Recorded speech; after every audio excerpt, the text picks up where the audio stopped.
Hello everyone, good afternoon সবাইকে। আমার নতুন একটি ব্লগে তোমাদের সকলকে জানাই অনেক অনেক স্বাগত। আশা করছি তোমরা সবাই খুব ভালো আছো। আমি কিন্তু অনেকটাই ভালো আছি, আগের থেকে অনেকটাই সুস্থ। আজকে হচ্ছে রবিবার, আর তোমাদের সকলকে জানাই মহাশিবরাত্রির অনেক অনেক শুভেচ্ছা ও ভালোবাসা। তোমরা কারা কারা এই উপোস করছো অবশ্যই কিন্তু কমেন্ট করে বলবে। এবছরটায় আমি করছি না, যেহেতু সোনা বাবা অনেকটাই ছোট আর ওর শরীরটা বেশ একটা ভালো না, তার জন্য এবার আমি আর করলাম না। পরের বছর যদি শরীর ভালো থাকে তাহলে অবশ্যই করব। আর এখন কটা বাজে আমি তোমাদের দেখাই। এখন বাজে ঠিক 1টা, আর আমি কি করছি তোমাদের দেখাচ্ছি।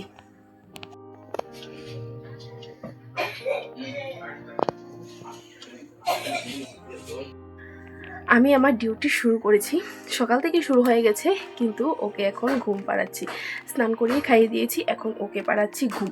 আর এখন থেকে আমি আমার ব্লগটা শুরু করছি তোমাদেরকে সাথে নিয়ে। তো চলো বেশি দেরি না করে আমি আমার ভিডিওটা আজকে শুরু করি। আর একটা কথা, আমার ভিডিও তোমাদের কেমন লাগে অবশ্যই কিন্তু কমেন্ট করে বলবে। আর যদি ভালো লাগে তাহলে অবশ্যই একটা লাইক আর সাবস্ক্রাইব করে দিতে একদম ভুলবে না। আর আমার চ্যানেলের বেল আইকনটাকে অবশ্যই কিন্তু ক্লিক করে রাখবে, যাতে নোটিফিকেশন আসার সাথে সাথেই তোমরা আমার ভিডিও দেখতে পারো। এই দিকে করা হচ্ছে আমাদের নতুন রান্নাঘর। যেহেতু আমাদের 2 দিন পর ঘর ধরা হবে, নতুন করে ঘর তোলা হবে, তার জন্যই পেছনের পুরনো রান্নাঘরটা ভেঙে সামনের দিকে করা হয়েছে। আর এই হচ্ছে আমাদের পুরনো রান্নাঘরটা, যেখানে আমরা এতদিন রান্নাবান্না করেছি, বা আজকে সকালেও রান্না করেছি। এখন এটাকে ভাঙা হয়েছে, এটাকে এখন সামনে নিয়ে যাওয়া হবে। আর ওই যে উনি এখানে কাজ করছে। আমাদের ঘরের কাজ শুরু হয়েছিল আজ থেকে ঠিক 4 বছর আগে, কিন্তু হঠাৎ করে আমার শ্বশুরমশাই মারা যাওয়ার পর আমাদের ঘর করাটা বন্ধ হয়ে গেছে, যা এখন নতুন করে আবার ঘরের কাজটা ধরা হয়েছে।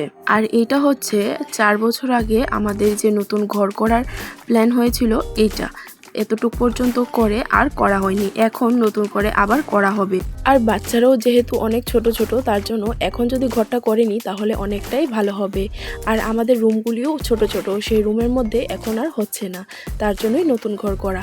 তারপর ছেলেকে আসলাম টিফিন করাতে, বেজে গিয়েছে প্রায় 5টার মতো, তার জন্য তাড়াতাড়ি করে আগে ছেলেকে টিফিন করানো। আর এই যে আমার ছেলে দেখো কি করছে। বাবা, ও বাবা, ও বাবা,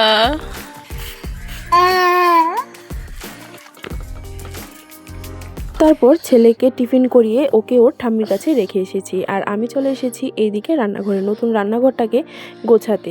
যেহেতু অনেকটাই অগোছালো আর এলোমেলো হয়েছিল, তার জন্যই রান্নাঘরটাকে আগে গুছিয়ে নেওয়া। আর এই হচ্ছে আমাদের ছোট্ট নতুন রান্নাঘর। আর আমি এখানে বসিয়ে দিয়েছি চা, যেহেতু সন্ধ্যা হয়ে গেছে, চা তো খেতে হবে, তার জন্য এখানে আমি বসিয়েছি চা। আমাদের নতুন রান্নাঘরটা কেমন লাগলো অবশ্যই কিন্তু কমেন্ট করে বলো। সেরকম তো গোছগাছ করিনি, যেটুকু পেরেছি সেটুকুই গোছগাছ করেছি। অবশ্যই বলো কেমন লাগলো। রান্নাঘর তো গোছগাছ করে নিয়েছি, তারপর চাটাকেও বসিয়ে দিয়েছি, কারণ সন্ধ্যা হয়ে গেছে, একটু চা না খেলে সারাদিনের ক্লান্তিটা একদমই যাবে না। আর তার জন্য আজকে মেখে নিলাম মুড়ি, কারণ আজকের সন্ধ্যার টিফিনটা করব মুড়ি মাখা দিয়ে, আর সাথে তো চা থাকবেই, যেটা আমি আগেই করে নিয়েছি। তোমরা সন্ধ্যার টিফিনে কি খেলে অবশ্যই কিন্তু কমেন্ট করে বলো। আর মুড়ি মাখা দিয়ে চা খেতে না অনেকটাই ভালো লাগে আমার, আর সেটা যদি হয় দুধ চা, আর কি বলবো, বলার ভাষা নেই। আমার তো দুধ চা খেতে অনেক বেশি ভালো লাগে। তোমরা কারা কারা দুধ চা খেতে ভালোবাসো অবশ্যই কিন্তু কমেন্ট করে জানিও। তারপর চা নিয়ে চলে আসলাম, আর সোনা বাবার বাবাও চলে এসেছে ওর ক্লাস থেকে। তারপর ও তো মুড়ি খেতে খুব ভালোবাসে, তাও যদি এইরকম মুড়ি হয়, মাখা টাকা হলে ও কিন্তু খুব ভালো খায়। তারপর আমার দেওয়ার নিয়ে চলে এসেছিল সন্ধ্যার সময় সিঙ্গারা, যেটা আমার খেতে কি বলবো, অনেক বেশি ভালো লাগে। সিঙ্গারাটা নিয়ে আসার পর আর আমি সিঙ্গারাটা পেয়ে অনেক কিন্তু খুশি হয়েছি, যাকে বলে সোনে পে সুহাগা। আর আমার কিন্তু চা দিয়ে সিঙ্গারা খেতেও অনেক বেশি ভালো লাগে। তারপর আমি আর ভিডিওটা কন্টিনিউ করতে পারিনি, কারণ গিয়েছিলাম মহাদেব পুজো, যেহেতু কালকে শিব পুজো ছিল, শিবের উপোস করেছে অনেকে। পাশের বাড়িতে গিয়েছিলাম প্রসাদ খাওয়ার জন্য, সেই ক্লিপটা আমি নিইনি। তারপর তোমাদের সাথে দেখা হচ্ছে সকালবেলাতে, মানে সোমবারের সকালবেলাতে। তো সবাইকে জানাই গুড মর্নিং, শুভ সকাল। সকালবেলা তো আমি ঘরটর গুছিয়ে চলে আসলাম ঘরটাকে ঝাড় দিতে, যেহেতু কালকে সবাই উপোস করেছে আর বাড়িতে সবাই ঘুমোচ্ছে, এখন কেউ উঠেনি। তার জন্য আমি সকালবেলা যেহেতু উঠে গিয়েছি, তার জন্য ঘরের বাসি কাজকর্ম যা ছিল সবগুলো করে নিয়েছি। আর সোনা বাবাকে কিন্তু আমি ওর বাবার কাছে রেখে এসেছি। তারপর রান্নাঘরের দরজাটা খুলে নিয়েছি আর এখন কিন্তু আমি রান্নাঘরটাকেও ঝাড় দিয়ে দেব। আর আমাদের এই রান্নাঘরটা না শুধুমাত্র কিন্তু কিছুদিনের জন্যই করা হয়েছে, যেহেতু আমাদের এই সামনের ঠাকুরঘরটাও ভাঙা হবে তার জন্য রান্নাঘরটা কিন্তু সেরকমভাবে তোলা হয়নি, জাস্ট কিছুদিনের জন্য বা কিছু মাসের জন্যই তোলা হয়েছে। তারপর রান্নাঘরটাকে ভালো করে ঝাড় দিয়ে নিয়েছি।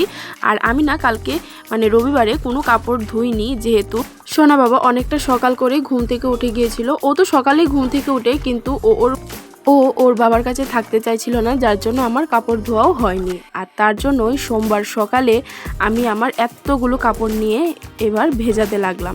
আর কাপড়গুলো ভিজে যাক, যেহেতু সকালবেলাটাতে করে জলও চলে আসে আমাদের, আর সবগুলো জল রাখতেও হবে। ভেবেছিলাম স্নান করে একবারে ঘরে চলে যাব, কিন্তু তার হয়নি। সোনা বাবার খিদে পেয়ে গেছে, যেহেতু সকালে ব্রেকফাস্টও এখনো করা হয়নি, তার জন্য আমি ব্রাশ করে একটু ফ্রেশ হয়ে তারপর চলে গেলাম ঘরে। গিয়ে আগে একটু মুখে ক্রিম মাখলাম, যেহেতু আমাদের দিকে এখনও ঠান্ডা আছে, শেষ হয়নি। মুখ ধোয়ার পর একটু টান টান লাগে, তার জন্যই মুখে ক্রিম মাখা। তারপর চলে আসলাম ছেলের টিফিন করতে। এইদিকে ছেলের টিফিন করে নিচ্ছিলাম, আর টিফিন করে এখন ওকে খাইয়ে দেব। তারপর করব আমাদের জন্য টিফিন। আর আমাদের জন্য আজকে সকালে ব্রেকফাস্টে বানিয়েছিলাম রুটি আর চা। আর আটা রুটিটা না অনেকদিন পর বানানো হয়েছে, আগে ঘন ঘন হতো। আমার আগের ভিডিওগুলোতে দেখবে প্রত্যেকদিন সকালবেলাতে আমরা রুটিই খেতাম, আর এখন একটু কমই হয়, যেহেতু সময় পাই না, সোনা বাবা দুষ্টুমি করে, তার জন্য এখন মাঝে মধ্যে হয়। তো আজকের ভিডিওটা এতটুকু পর্যন্তই। কেমন লাগলো অবশ্যই কমেন্ট করে জানিও। আর আমার ভিডিও যদি ভালো লাগে তাহলে অবশ্যই একটা লাইক আর সাবস্ক্রাইব করে দিয়ে আমাদের পাশে থেকো। তো চলো, টাটা, বাই বাই, সুস্থ থাকো। আর নোটিফিকেশনের জন্য অবশ্যই বেল আইকনটাকে প্রেস করে রাখবে, যাতে নোটিফিকেশন আসার সাথে সাথে তোমরা আমার ভিডিও দেখতে পারো। তো চলো, টাটা। এই শোনো, কি খাচ্ছ তুমি? তুমি কি খাচ্ছ?